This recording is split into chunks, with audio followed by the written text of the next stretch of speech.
Deuxième axe de combat, ça ne vous étonnera pas, c'est salaire, fortune et chômage par rapport à ces trois thèmes, les écarts qui se creusent. Le premier thème, c'est l'inégalité entre femmes et hommes. L'égalité, en fait, est ancrée dans la Constitution depuis bientôt 30 ans, mais elle l'est beaucoup moins dans la vie de tous les jours.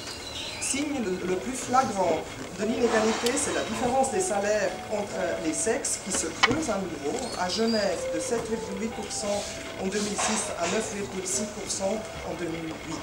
La même chose au niveau fédéral où elle atteint même 19,3%. Et si on peut expliquer 40% des écarts par rien, c'est vraiment lié au sexe.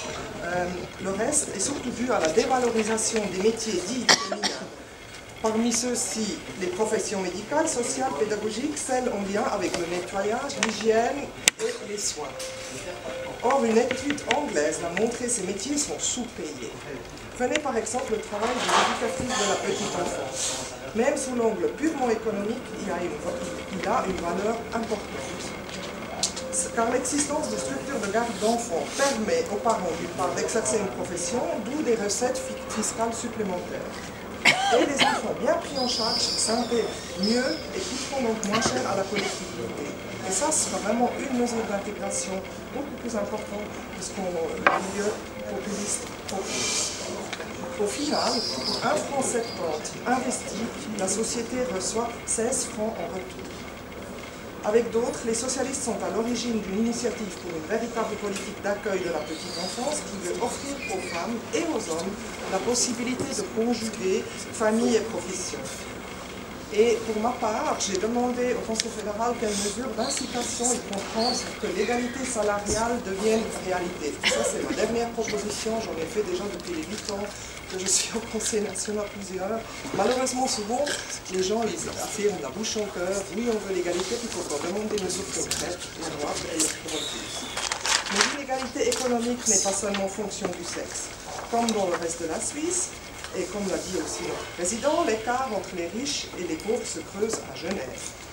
C'est vrai au niveau de la fortune, puisque la classe des super riches qui déploie plus de 10 millions de francs a doublé en 5 ans. Sur le plan des salaires aussi, les plus hauts sont 3,6 fois plus élevés que les plus bas, contre 3 fois il y a 10 ans. Les inégalités sont particulièrement fortes dans la finance, où 5% des salariés les mieux payés empochent les rémunérations totales, contre 17% il y a 10 ans. Donc vraiment, il y a vraiment l'écart se creuse. Et en Suisse, un manager gagne en moyenne 73 fois plus que son ou sa collègue tout en bas de l'échelle salariale. C'est pour cette raison, entre autres, que les jeunes socialistes ont donc lancé l'initiative 1 à 12, parce que personne ne doit gagner en un an moins qu'un manager de la même entreprise en un mois. L'inégalité économique, c'est aussi celle qui existe entre les personnes au chômage et celles qui ont un emploi, entre les cantons les plus touchés par le chômage et les autres cantons. Genève garde le triste record du taux de chômage le plus élevé en Suisse, avec 6,8% contre 3,6% en moyenne nationale. Le Conseil fédéral a donc décidé une nouvelle fois d'augmenter de 120 jours le nombre maximum d'indemnités. Une nouvelle fois qui est aussi la dernière, puisque la loi révisée sur le chômage supprime cette possibilité. C'est le résultat de la votation du 26 septembre, un résultat choquant de désolidarisation des cantons privilégiés envers les Genevoises et les Genevois.